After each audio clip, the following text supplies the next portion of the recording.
Benjamin Blanchard, bonjour. Bonjour. SOS Chrétien d'Orient, dont vous êtes le directeur général, fête ses 5 ans d'existence le 12 septembre prochain. Est-ce que vous pouvez nous dresser un bilan de ces 5 années d'existence ? Alors d'abord 5 années très riches et vraiment avec beaucoup de joie. Beaucoup de joie d'abord de voir 1500 volontaires qui sont partis avec SOS Chrétien d'Orient découvrir le Proche-Orient, découvrir les chrétiens d'Orient, vivre avec eux, prier avec eux et les aider aussi.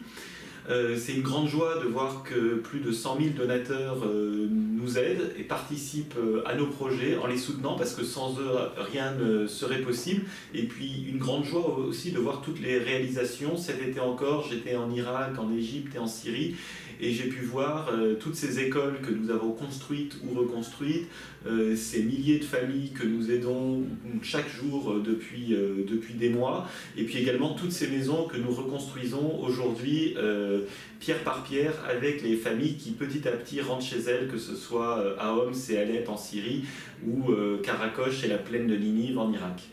En 5 ans d'existence, vous commencez à avoir une expérience certaine de la façon de reconstruire les pays après les conflits. J'imagine que vous avez encore des situations plus urgentes que les autres. Est-ce que vous avez un projet en particulier dont vous voulez nous parler ?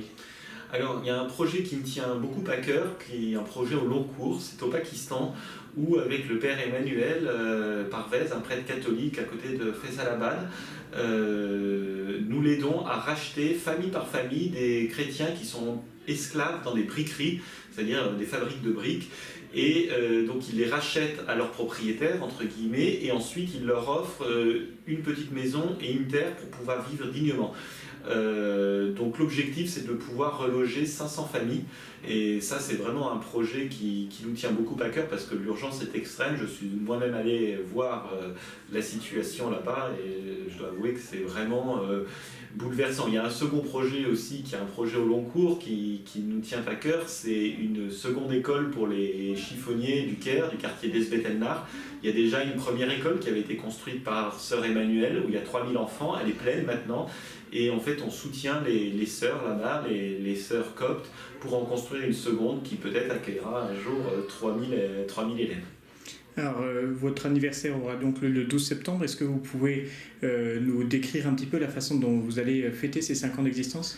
Eh ben, nous allons commencer par rendre grâce à Dieu, remercier, puisque c'est grâce au bon Dieu d'abord si nous avons pu faire toutes ces choses. Donc il y aura une messe d'action de grâce qui sera célébrée par le père de Blinière, prieur de la fraternité Saint-Vincent-Ferrier, puisque c'est la fraternité Saint-Vincent-Ferrier qui, depuis 2014, nous suit, nous conseille spirituellement, et donc il était absolument normal et évident que ce serait eux qui célébreraient notre messe d'action de grâce. Donc cette messe sera suivie d'un Te Deum, bien sûr, pour rendre grâce à Dieu.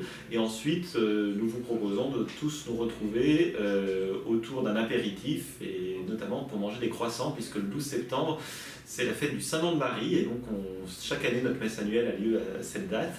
Et en fait, la fête du Saint-Nom de Marie commémore la victoire des Polonais contre les Ottomans lors du siège de Vienne, et les pâtissiers viennois, pour fêter la victoire, avaient fait toute leur pâtisserie en forme de croissant. C'est de là que viennent les croissants. Donc je trouve que c'est une belle fête, une belle date pour fêter l'anniversaire de l'association.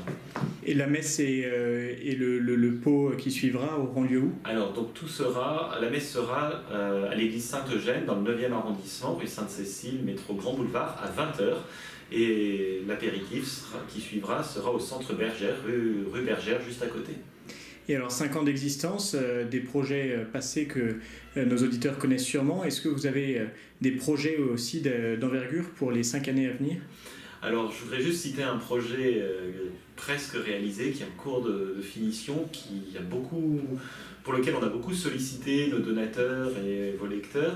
C'est l'école de la cathédrale syriaque catholique de Bagdad qui va ouvrir là dans quelques semaines. Les inscriptions sont en cours, donc pour cette rentrée, la rentrée aura lieu début octobre, je crois. C'est un projet plus de 2 ans et demi, voire 3 ans de travail. Beaucoup d'événements. Monseigneur Rabat, l'archevêque, était venu à Paris pour lever des fonds. Donc ça, c'est vraiment une grande joie de voir l'aboutissement de ce projet. Un autre projet aussi qui est en cours d'achèvement, c'est la cathédrale grecque catholique de Homs. Je l'ai vu cet été C'est magnifique quand on l'a connue en 2014, il y a 4 ans, complètement détruite. L'archevêque ne savait même pas s'il allait la reconstruire ou pas. Et puis à l'avenir, vraiment amplifier l'aide à la reconstruction pour Homs, pour Alep, pour Karakoche, pour la plaine de Ninive. Merci beaucoup Benjamin Blanchard. Merci.